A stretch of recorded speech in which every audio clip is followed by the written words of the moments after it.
Hello అండి. ఎలా ఉన్నారండి అందరూ? బాగున్నారా? మీరంతా బాగుండాలని మనస్ఫూర్తిగా దేవుడిని కోరుకుంటున్నాను. వీడియో చూస్తూ ఛానల్‌ని సపోర్ట్ చేస్తున్న మీ అందరికీ హృదయపూర్వకంగా కృతజ్ఞతలండి. పిల్లలనైతే చక్కబెట్టేసి స్కూల్‌కైతే పంపించేశానండి. వాళ్ళు వెళ్ళిన తర్వాత ఇంకా మరి టిఫిన్ వేసుకోవడం, ఇంకా వంట చేసుకోవడం ఇవన్నీ కూడా మరి మిగతా మాకు కూడా ఉంటాయి కదండీ! పిల్లలకి మార్నింగ్ అప్పుడు వేసేది టిఫిను కొంచెం కొంచెంగా వేసినా వాళ్ళు వెళ్ళిన తర్వాత మేము కూడా ఇడ్లీ అనో, అట్టనో వేసుకుంటాము. ఇంకా మరి ఈ టిఫిన్ అయిన తర్వాత వంట పని అలాగే మళ్ళీ గిన్నెలు తోమడం, తుడవడం ఇవన్నీ కూడా పిల్లలు వెళ్ళిన తర్వాతే చేస్తానండి. మరి వాళ్ళు ఉండగా చేయడం కుదరదు కదండీ! ఇంటి దగ్గర ఉండే నేను పిల్లల్ని స్కూలుకి పంపించుకుని అత్తయ్య గారు కూడా పనికెళ్తారండి. అలాగే మా వారు వెళ్ళే పనికి ఆయన వెళ్తారు. ఇంకా మామయ్య గారు కూడా మాకు గేదెలున్నాయండి. వాటిని చూసుకునేవారు. పొద్దున్నే 9కి వెళ్తే మళ్ళీ సాయంత్రం 5, 6 అలా అయిపోయేది. ఆ టైంలో పాలు తీసుకొచ్చేవారు. మళ్ళీ మార్నింగ్ అలా వెళ్తాం, రావడం ఇదేనండి మా దినచర్య. మార్నింగ్ లేచిన దగ్గర నుంచి పనులన్నీ చాలా హుషారుగా అయితే చేసుకునేదాన్ని. పిల్లల్ని స్కూల్‌కి సర్దుకోవడం, తర్వాత అత్తయ్య పనులు, మామయ్య గారిని చూసుకోవడం, పొలానికి పంపించడం, ఇక మా వారిని చక్కబెట్టుకోవడం ఇవన్నీ చేసుకున్న తర్వాత నేను పనులన్నీ కూడా చాలా సింపుల్‌గా అయితే చేసేసుకునేదాన్ని. కానీ మరి మామయ్య గారికి హెల్త్ మరి బాగుండకపోవడం చేత మరి నేనైతే మరి డల్ అయిపోయాను. ఎందుకంటే ఇంట్లో పెద్దవాళ్ళు తిరుగుతూ ఉండేవాళ్ళు. ఒక్కసారిగా బాగోకపోతే ఎవరికైనా అలాగే ఉంటుంది కదండీ! నా పరిస్థితి కూడా అలాగే ఉంది. ఆయన్ని చూసుకుంటూ మరి ఇలా వీడియోస్ అయితే మరి తీసుకుంటున్నాను. మనసేం బాగోకపోయినా మరి ఒంట్లో బాగోకపోయినా సాధ్యమైనంత వరకు అన్ని పనులు ఎలా చేసుకుంటానో అలాగే మరి నా పనులన్నీ కూడా వీడియో తీసుకుని మరి దాన్నైతే మరి నాకు కుదిరినప్పుడు ఇలా వీడియోలో అయితే మరి తీసి అప్లోడ్ చేస్తూ ఉంటానండి. ప్లీజ్ సపోర్ట్ చేయండి.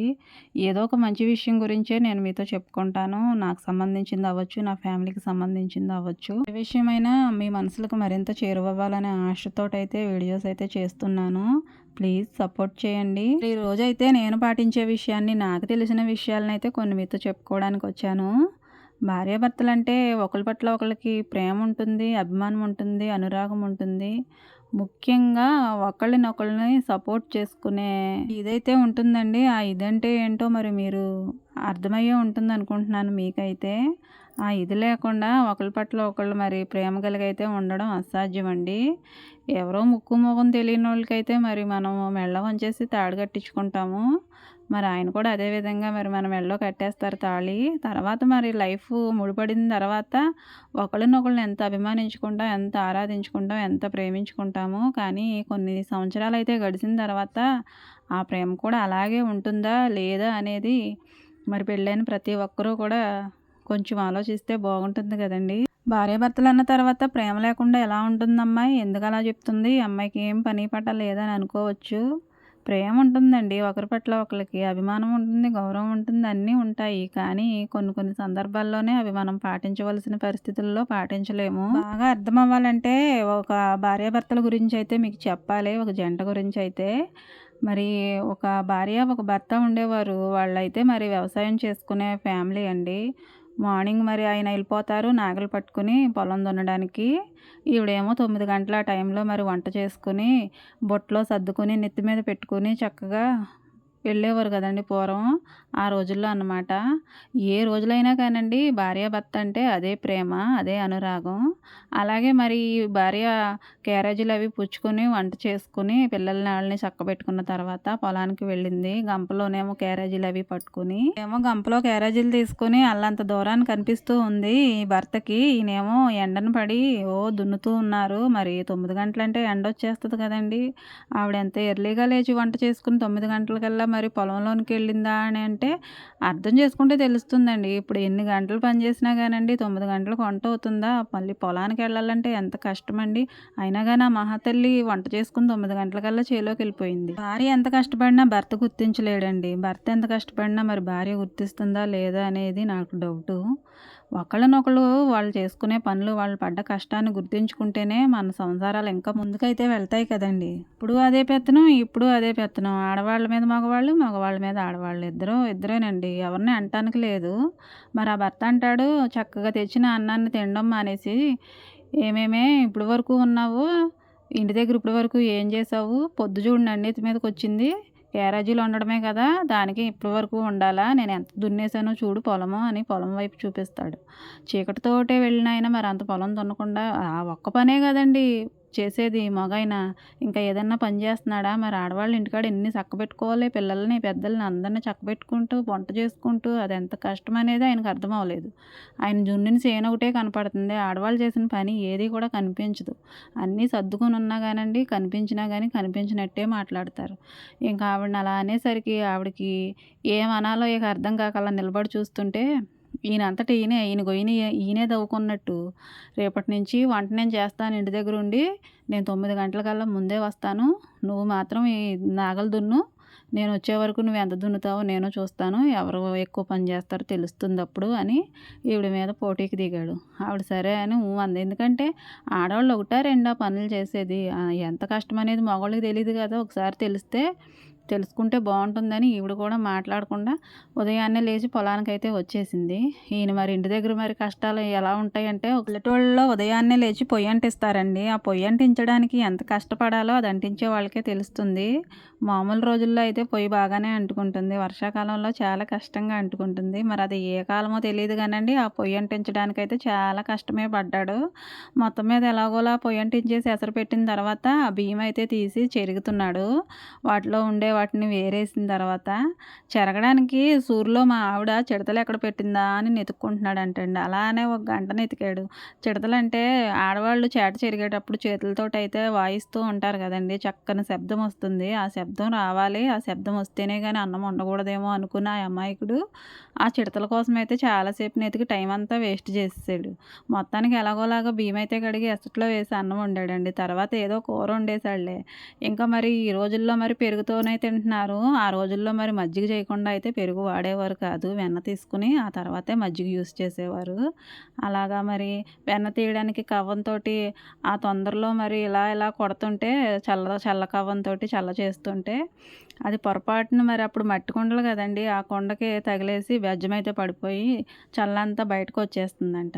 అప్పుడేం చేస్తాడు? మట్టి కుండలకు బెజ్జాలు పడితే ఏం చేస్తారండి? ఏదో క్లాత్ తోటైతే ఆ బెజ్జం పూడ్చాలి కదా! ఆ క్లాత్ వెతకడానికి టైం లేదండి. చల్లంతా ఒలికిపోతుంది. ఇంకేం చేస్తాడు? ఆయన కట్టుకున్న ఆ లింగి పంచె అయితే ఇప్పేసి ఆ బెజ్జానికైతే పెట్టి చల్ల రాకుండా బయటికి ఎలాగోలాగైతే ఆపేశారు. హమ్మయ్య! అనుకున్నాడు.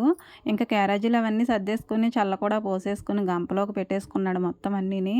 ఈ హడావిడిలో మరి ఏం చేశాడంటేనండి, లింగి ఇప్పేసి బెజ్జానికి పెట్టేసినప్పుడు మరో లింగి కట్టుకోవాలని ఆ మట్టి బుర్రకు తెలియాలి కదండీ! హడావిడిలో మరి అది కూడా మర్చిపోయాడు. ఇంకా అన్నీ సర్దుకుని నెత్తి మీద గంప పెట్టుకుని ఇక పొలానికి అడ్డబడి వెళ్ళిపోతూ ఉంటుంటే గట్ల వెంబడి ఇక ఊళ్ళో ఉన్న కుక్కలన్నీ ఇక ఆయన వెనకాలేనంటండి. ఏదోలా మరి తప్పించుకుని అయితే మరి పొలానికి వెళ్ళిపోయాడు భార్య ఉండే ప్లేస్‌కి.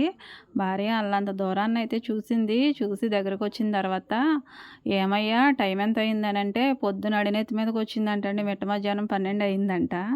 అయినా గాని నేను ఎంత కష్టపడ్డానో అంత కష్టపడ్డానని ఏవేవో సాకులైతే చెప్పుకొచ్చారు. ఈవిడైతే మొత్తం దున్నేసింది. ఇంకా ఆవిడ తేరుకొనైతే మరి ఇవన్నీ అడిగిన తర్వాత ఆయన అవతారం చూసి షాక్ అయ్యి, "ఏంటి అవతారం" అని అడిగితే అప్పుడు జరిగింది చెప్పాడంటండి. చల్లకుండా చిల్లడిపోయింది. మరి ఆ క్లాత్ తీసేమో దానికి పెట్టానంటే, "మరి నువ్వెళ్ళి సంతలో కూర్చోపోయావా" అందంటండి పొరపాటున.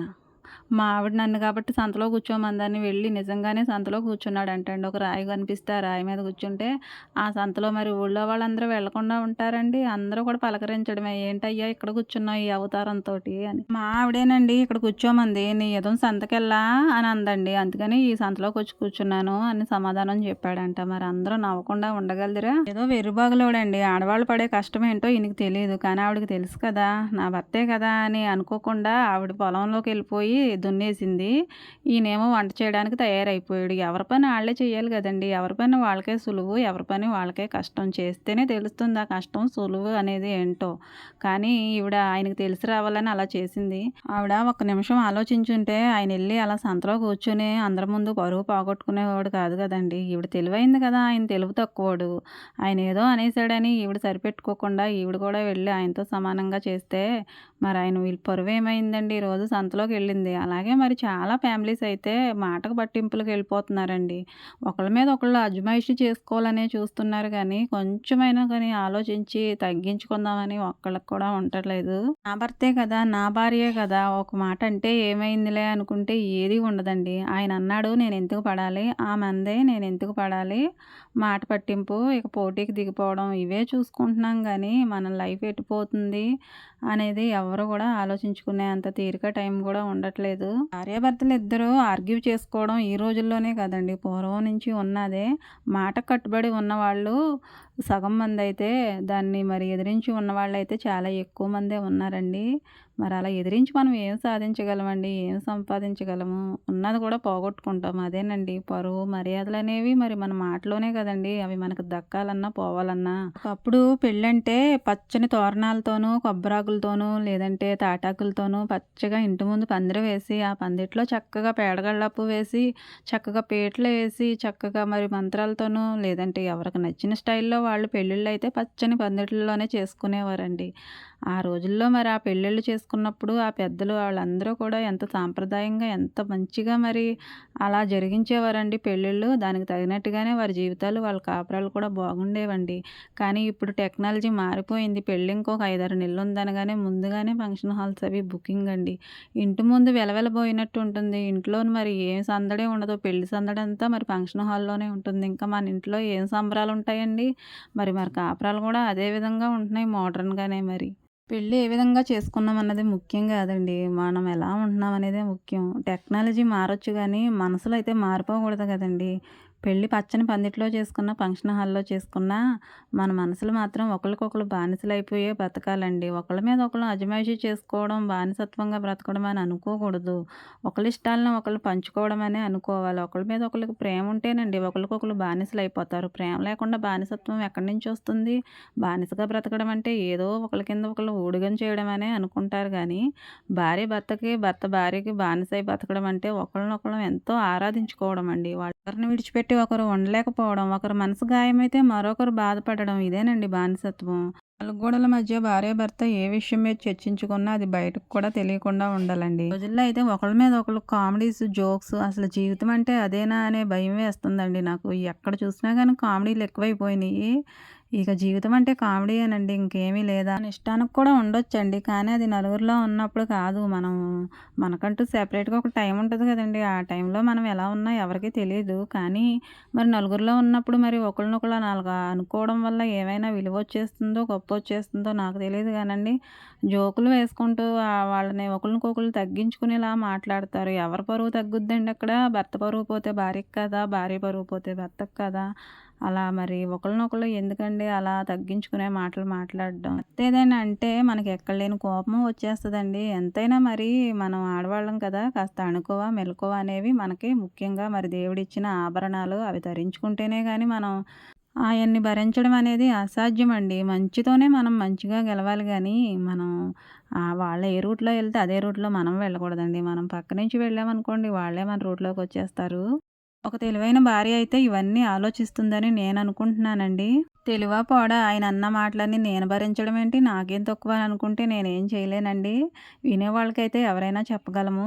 కానీ ఇవన్నీ కూడా ఒక మంచి భర్త, ఒక మంచి భార్యని మరి చూసుకునేటప్పుడు వాళ్ళ జీవితంలో కొన్ని కొన్ని ఎదురవుతూ ఉంటాయి. అలాంటి వాళ్ళకైతే ఈ వీడియో వర్తిస్తుందండి. అంతే. అలా కాకుండా ఒకళ్ళకొకళ్ళు పట్టింపులు లేకుండా, పిల్లల్ని చూసుకోకుండా ఎవరి జీవితం వాళ్ళే అన్నట్లు ఉంటారండి కొందరైతే. దానికి సంసారం సాఫీగా నడవాలంటే భార్యాభర్త ఇద్దరూ కూడా ఒకళ్ళ పనులు ఒకళ్ళు గౌరవించుకోవాలి. ఒకళ్ళనొకళ్ళు అభిమానించుకోవాలి, ఆరాధించుకోవాలి కదండీ! అప్పుడే కదండీ మన పిల్లలతో మన సంసారం కళకళలాడుతూ చక్కగా ఉంటుంది. నువ్వెంతంటే నువ్వెంత అనుకుంటే ఏమీ ఉండదండి. అంతా మరి మనకి అక్కడ చీకటే ఉంటుంది. ఒకళ్ళ పట్ల ఒకళ్ళకి ప్రేమ, అనురాగం ఉంటేనే ఒకళ్ళ మాట ఒకళ్ళకి వినాలని ఉంటుంది. ఒకళ్ళనొకళ్ళు గౌరవించుకోవాలని ఉంటుంది. కుటుంబం మీద కూడా ప్రేమ ఉంటేనే ఒకళ్ళ మాట ఒకళ్ళకి పడుతుంది. లేదంటే పడదు.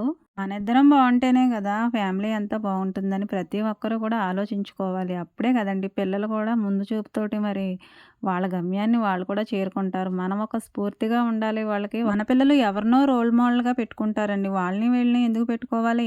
అమ్మా, నాన్న వాళ్ళకి రోల్ మోడల్ కాలేరా? అలా కావాలంటే మరి మనం కొన్ని సాక్రిఫైస్ అయితే చేయాల్సి ఉంటుంది గదండీ! ఇంత కష్టపడేది, సంసారం అంతా నెట్టుకొచ్చేది వాళ్ళ భవిష్యత్తు బాగుండాలనే కదండీ! వాళ్ళు బాగుంటే మనం బాగున్నట్టే. మన జీవితానికి ఒక అర్థం, పరమార్థం అనేది ఉంటుంది. వీడియో నచ్చితే లైక్ చేయండి. తప్పకుండా సబ్స్క్రైబ్